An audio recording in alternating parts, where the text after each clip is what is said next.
for real, meaningful independence and development of the Caribbean.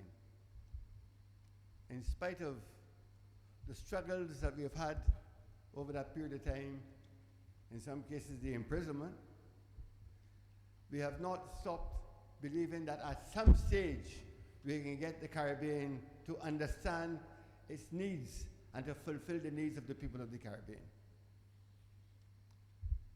It is indeed an honor to welcome you all here today.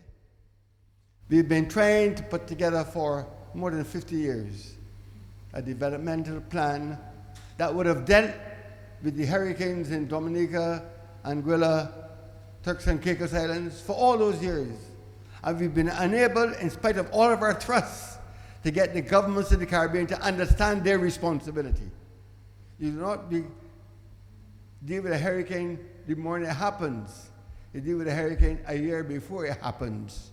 You put into place all of the relevant things that you know, if you went to school at all, you know that you must have food for the people, you must have medicines for the people, you must have housing for the people, you must have ideas for the people. And we've gone through another 2 months of bad weather.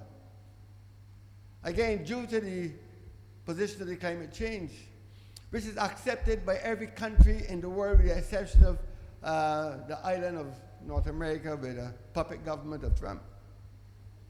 And we have not been able to deal seriously with the Trumpism. And that is a major area, because Trump has now reintroduced the concept of peace through war, peace through killing, peace through destroying countries. And I hope that when we finish here over these next 2 days, that we will have a stronger understanding, a stronger belief, a stronger determination to do what we must do. Not what we should do, but what we must do. We who have sometimes been in parliamentary positions must understand that the whole idea of our parliamentary system has failed. It has not dealt with the needs of the people, the desires of the people. It gives a notion that somehow, if you put me in power, I have the answers. And you, the people that are suffering, do not understand why you are suffering and what you can do to prevent the suffering, to improve the educational system, to improve the medical system. We have countries that we can, and here in Barbados, more so than maybe the rest of the Caribbean countries, we have been involved with the Republic of Cuba since the 1960s. And we have not learned anything from the Cuban Republic.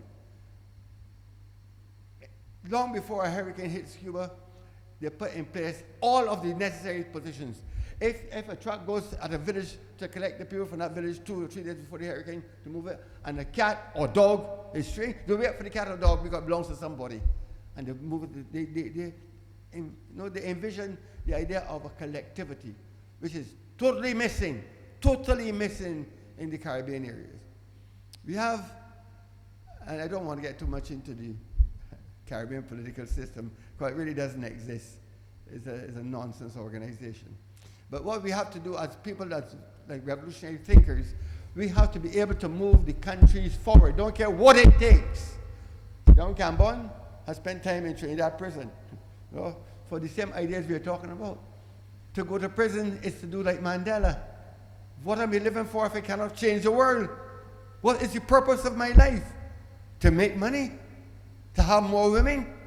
To run a nightclub? What's the purpose? Sell more drugs? So there's all of that comes out into this whole discussion that we want to have this week. We have the whole idea of Caribbean people scrambling over the last week, over the destruction of Anguilla especially and Dominica. We have this scrambling, Caribbean people scrambling to put 2 tins of cornmeal, 2 tins of sardines to help. That is not the principle. The principle must be the governments of the Caribbean, which involve all the people, to come to a conclusion that we are one people, we will fight for all together, and we will move forward. We have a nonsense system of government. And I know nearly all of us inside this room understand that. It's our duty to share that. And with those few remarks, I welcome the opening of this conference. And I hope that we move forward. Thank you.